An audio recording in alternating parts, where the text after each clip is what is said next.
Sabat mga igsoon. Mayo man daw ipapahulay. Ayaw mo pagtanaw sa itong oras sa kay atong ng aon. Nanata sa alas 11:45. Pero paningkamutan na ito kanita alas 2. Ang atong mensahe igsoon ining kabuntagon na ay gitawag of the 7 worshiper during Sabbath.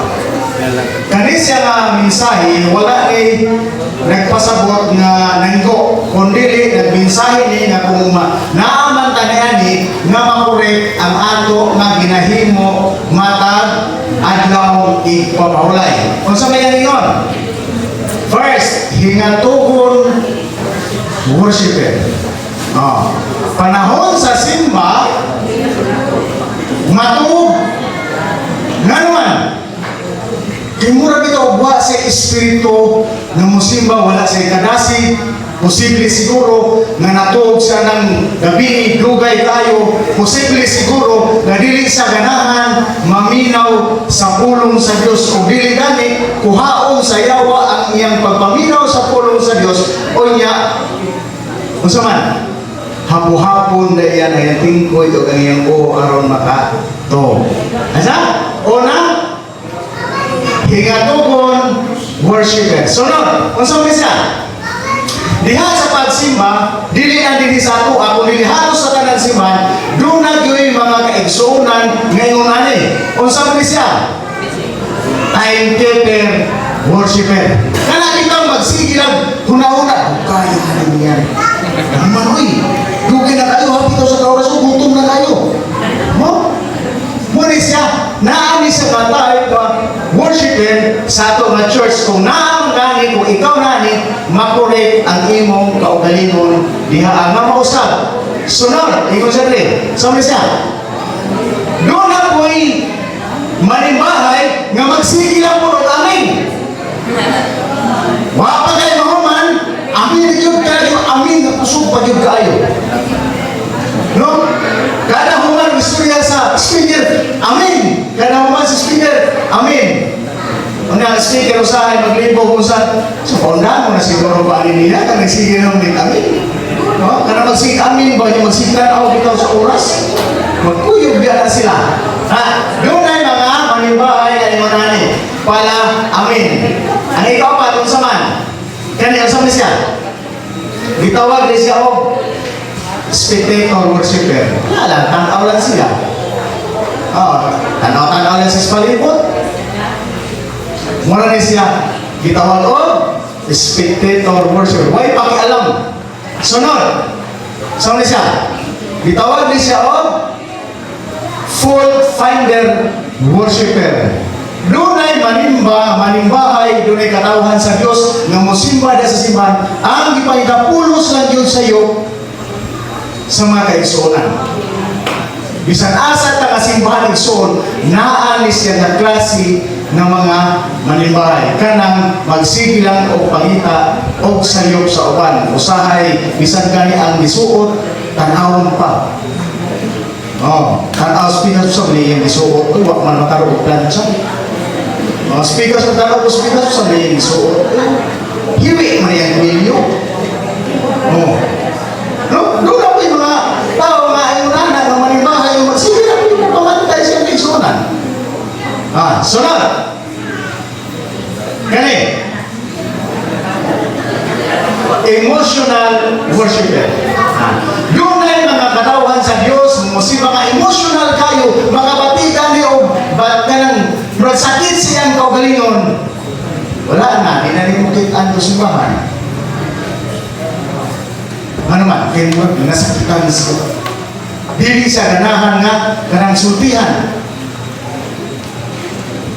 Muna siya gitawag emotional worshiper. Pero kining emotional worshiper, makatuhog gani ang pulong sa Diyos diya kaniya, pertini siya ka matinud-anon nga saman, tao sa Ginoo. Sunod. Kung saan siya? Diha sa pito, doon na yung gitawag o genuine. Kanang genuine worshiper, ang iyang huna-huna sa pagsimba na Ginoo isultis mga tao nga ito kanya. Bahala kung sa iyang bati, sa usawon sa istorya, bati, di niya niya panumbalingon muna gitawag o genuine kay makabati kay bati isra iya lang ipapnapos sa pikas dalunggan. Muna siya ang pito ka klase nga manimahe. Sunod. Ano na? The broken core. Also is the broken core.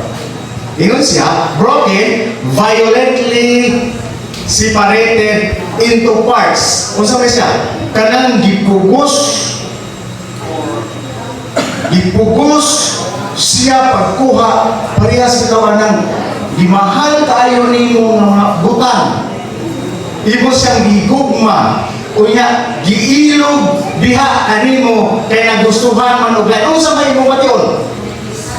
Sakitan ka. Asa man siya? Sunod ingon siya, damaged or altered by or as by breaking. Sunod, kining core, a central and often foundational part, usually distinct from the enveloping part by a different nature. Sentro. Kung saan man siya, nanong naamaning at manigdalan ng tawag o the broken core na misis. Istorya ini sa kang Judas o kang Ginoong Hesus. Sa dihang si Judas nahimong apostolis ni Ginoong Hesus, giisip ni Ginoong Hesus nga hinigugma. Pero ang iyang hinigugma, kung saan niluib ngadto kaniya o siya gibalikya ngadto sa mga pare. Ikson, usahay dili nato malikayan nga ang motraidor ka nato ang ato akong suod nga higala diha sa atong kasing-kasing. O kini kaning imong suod, mo'y motraidor ka nimo, mo'y mubaligya nimo. Sakit kaayo sa imong kaugalingon, sakit sa imong kasing-kasing nga maghuna-huna ka. Usahay, mo pa ni magdala ka nimo nga ma-depress ka. Muhila ka.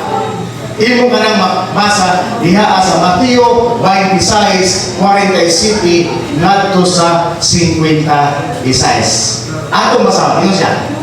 Samtang nagsulti pa siya, tanawa, miabot si Judas, usa sa napulog duha. Kinuyugan sa usa ka dakong panon sa katawan nga sangkap sa mga espada o mga puspos. So, sila gikan sa mga saserdote nga punuan og mga ansyano sa lungsod. Pariteotso. O gihatagan silang ilhanan sa magbudhi nga nagingon, ang akong halukan mao kana siyang tawhana. Dakpa ninyo siya.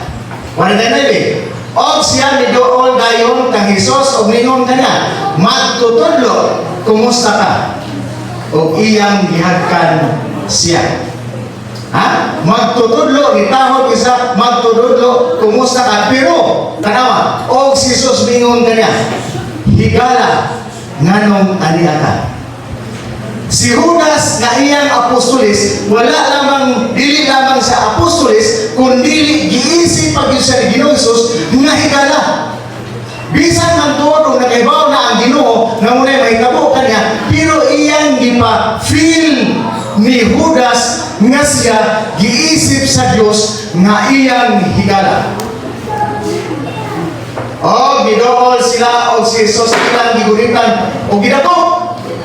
Atong padayonon, o tanawa usa sa mga kauban ni Hesus mibakyaw sa iyang makamot o milanit sa iyang espada o iyang itigbas ang ulipon sa labawong saserdote o napalungan kini sa iyang usa ka dalungan.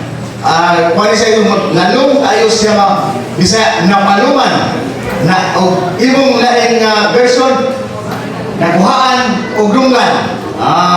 Wala siya. Nakuhaan o dalungan ka ng milanit. Lalong kaya na siya ng Bisaya. Pero kini nga istorya igsoon, ang tubag ingon siya. O may atong tumura si Jesus mingon sa mga punuan sa katawan. Nangami ba kamo pagdako o tulisan? Nga pagdadaan o mga espada o mga puspos. adlaw ako sa maglingkuranan sa templo sa pagpanudlo o wala hinuon ako ninyo dapa dito. O imong tanaw ng istorya sa diha ng imong higala mubudhi diha kanimo.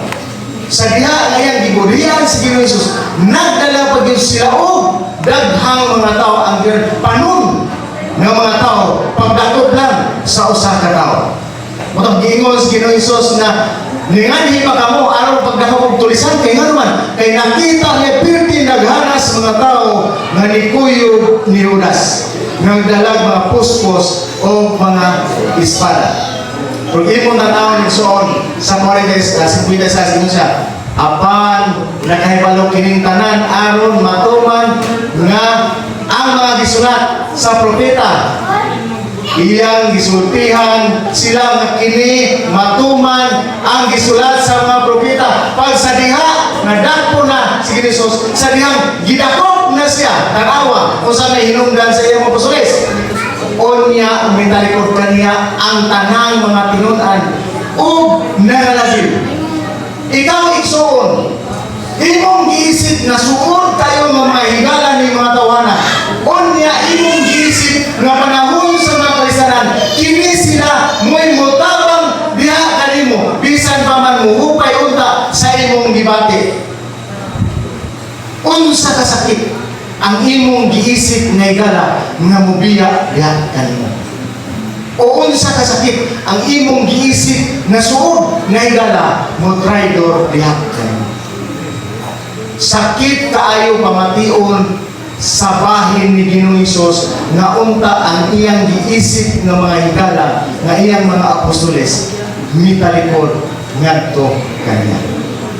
Mitalikod kaniya ang tanan nga mga tinunan ug nangalagyo kay nahadlok man sila. Wala sila kahilumdum sa iyang gisulti labi na si Apostol Pedro niingon siya, Ginoo kung asa man ikaw ug mamatay ikaw magpakamatay usab ako. Di nato malikayan ng igsoon diha sa mga katawan nga dunay mga tao nga tamis kaayo og sinultihan diha kanimo pagpasalig diha kanimo pero sa diha sa luyo nga diha ana ang makalisdanan sa mga pagsuway talikdan kana usahay do natay pinulungan ang best friend ko no mao sa ang the best enemy.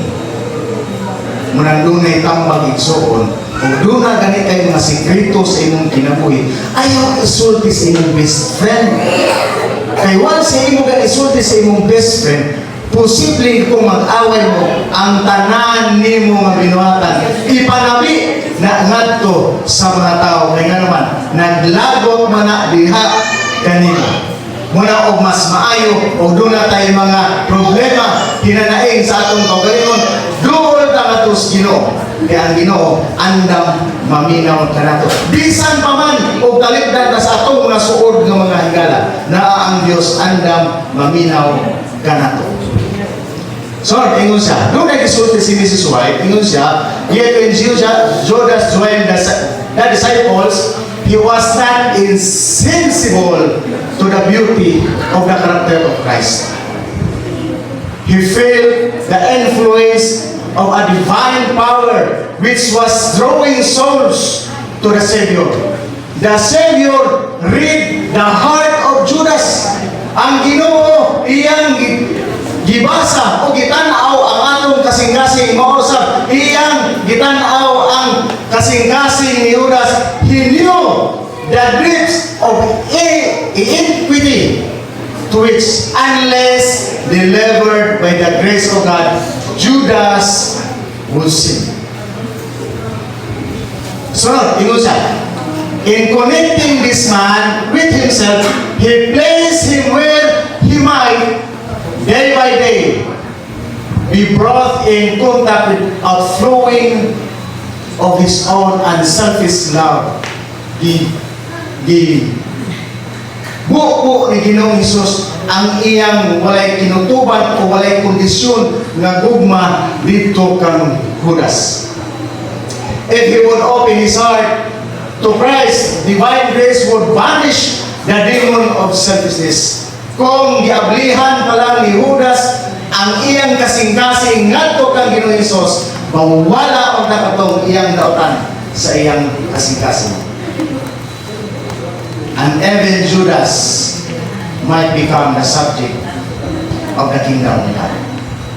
Ellen G. White and so on. SOB books. Ingon siya kaya. Nganong imo man kong gipasakitan? Ngano man? Have faith but only tricks. Dunay pagtuo biro. More magic pa. Ling lang. Tricks lang. Para kita usahay ka ng natay mingon nga wah pamangka. Atik pa. Atik pa. Naman na siya. Have faith but only tricks. Sunod, as a Christian, ginawa siya worship Christian. Pero iwan, worship Christian. Ang mga Christian bitaw na hilig bitaw o kanang mga kanang bitaw bohong-ihong. Wala siya. So, kini siya, love without feelings. Unsa kasakit nga ang tao imong gihuna-huna nga nahigugma kanimo pero may feelings. Sahay kini mga bata no meron feelingon man siya ako sa bilaw. Feelingon. Love without feelings kanang ego ra yun nahigugma man kus Ginoo. Pero diha sa iyang binuhatan dili mapakita nga gihigugma niya ang Ginoo. Sama sa imong bana o sa imong asawa. Minum ka sa imong asawa, imo siyang gihigugma. Imo ipanabi sa mga tao na imo siyang giwa. Pero sa diha pag ingonin mo imo siyang giguma, pero igo des kulata. Oh. Love without feelings. Unsa kasakit. Muna niingon siya, nganong imo kong gipasakitan. Sunod, doon ay mga Christian na lip service only. Kana bitaw, bakba na. Wala sa buhat. Lip service. Assuming di pakauawan si Ginoong Hesus. Kani assuming ni maone mag-ingon na sila Christian pero ang ilang kinabuhi dili subay nga Christian. Ang ilang kinabuhi naa sa kalibutan pero nag-angkon ni sila nga sila Kristohanon. Igsoon kung mag-ingon kita nga Diyos nun, ipakita na Diyos nun ang imong kinabuhi. Dili kay moingon ang Diyos nun, pero ang atong pagtuo lingnara. O niya, kita Christian, pero hilig ka ito manginaw sa mga humihong. Sunod, moingon kang Christian, pero natay, moingon kang imo siyang gihuma, pero wa kay feelings. O saan wa feelings? Dili mo sunod sa magitudlo sa Ginoo. Posible na wala na gani ampo-ampo. Posible na wala na basa-basa sa Biblia. Posible na ginagaan niya at higayon mas taas na oras ang mga gadgets kaysa pagpaminaw, kaysa pagbasa sa pulong sa Ginoo. Muna sa ison, nganong imong akong gipasakitan. Naunta ang mga Christians na adilit ang igawin, have faith but only tricks. Kung ngayon na Christian, dili ang tata, worship Christians. Kung Christians ang tata, atong paningkamutan, nga dunay feelings, ngatos Ginoo. Kanang mga feelings igsoon, na bisan man o unsay dangatan sa imong kinabuhi, pagsuway, dili ka mo biya ngadto sa Dios. Dili kayo ka Christian ko, Adventista ko, pero sa loyo sa imong pag-Adventista, kusog kay ka mukha o kabuhi. Nakay, ito ba mo iso na doon ay mga Adventista kusog ka mga baboy? Nakakoy. Usahay mo booking na para mo mamatay. Dito, sa Kingman, namatay. Adventista siya.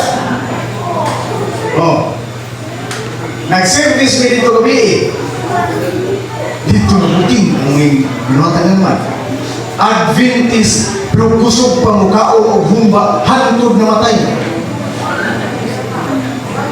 Patay siya. Love without feelings. Daghang Adventista karon nga kusog hantod mukhaon o ginubuan. na ay mga Adventista daw na kusog gihapon mukhaon o ganang mga ginagili mga seafoods. 30 katuig na nahimong Adventista pero kusog gihapon mukhaon o glukot. So have faith but don't difference. Love without feelings. Ang Diyos tingin siya, nganong imo kong kasakitan. 3 times Jesus cried. Imong mabasa na sa Hebrew 5:7. You broke my core. Igsuon sa diha nga atong dili nato tumanon ang pagbuot sa Ginoo. Di nato tumanon ang iyang gitudlo. Igsuon atong pasakitan ang Ginoo o pinaagi na nangahilak ang Diyos. Kinsa? A peculiar seed story. Usa ka istorya sa mga liso nga gihatag sa Ginoo ngadto sa iyang mga apostoles, pero sa diha nga liso sa iyang apostoles dunay nitubo nga dili maayo. Basin sa ato igsuon nga blugay nga pag-alagan, nagtuo ta nga Christian ta, nagtuo ta nga Dios nun ta, pero ato ra din ang pagtuo ang Dios wala magkaibaw na. Living seeds and the bitter fruits. 12 seeds of Christ mo katong 12 ka-apostolis na seed sa diha sa 12 seed doon na po'y seed of Judas. Nitubo siya tuyog sa Ginoo, nakakita sa mga milagro sa Dios, nakakita sa giyon sa pag-ibanghilyo ang mga tao, giyon sa pag-ayo ang masakiton, giyon sa pag-ayo ang kanang buta, giyon sa pagpalagaw ang mga bakol. Pero pagtubo dili maayo. Igsuon base sa atong pag-alagan, dili liso ni Ginoong Hesus na naa sa atong kasing-kasing, kundi ang liso na naa ni Judas. Ingon siya, He paid off and He substitute your sin. Si Ginoong Hesus iya kitanggi. Unsa man? Unsa na pulong substitute? Ilisan. Kini atong mga bati nga mga liso, bati nga mga pagtuo ngadto sa Dios, ang Ginoo nag-ingon siya iya kana siyang ilisan. Nga atong liso, atong pagtuo nahimatyo na, pero ang Dios maghahatagan mo liso aron mo tubo ang imong pagtuo ngadto sa Dios bisan pa man sa mga kalistanan na imong nasinati. Ingon siya dere, kapitan. Ellen G. White, the closer you come to Jesus, the more faulty you will appear in your eyes. Sa diha na the more na magpadoon ka sa Ginoo, imong makita ang imong mga sayop. Kung sa may buhaton nato kay nasayop pa ta, pinaagi niya na makapangayo tagpasaylo sa Dios, for your vision will be clearer and your imperfections will be seen in broad and drastic contrast to His perfect nature. So, kung saan din nato na makita nato ang atong mga sayop, magpaduol kita ngadto kag Ginoo aron makorek ang atong mga sayop, aron matagaan kita sa Ginoo, aron matabangan kita sa Ginoo, nga kanang liso nga naa sa atong kasing-kasing, liso nga ang Dios mismo mo ay nagpaturog niya, nagpatubo niya na, o makita ka na igsoon, kung ato nang gawaton, mamunga ka na diha sa atong kaugalingon, o kanang bunga, makita diha sa atong mga binuhatan, matagkaroon ko niya. O makita usab ka sa atong pag-alagad ngadto sa Ginoo. Igsoon, ingon siya, for I will be merciful toward their iniquities, and I will remember their sins no more. Hebrews 8:12. kung atong pangayuag pasaylo ang atong mga sala, ang Dios dili na maghinumdum niya ang atong mga sala. Iya ka nang gipasalig ngari kanato. Ingon siya.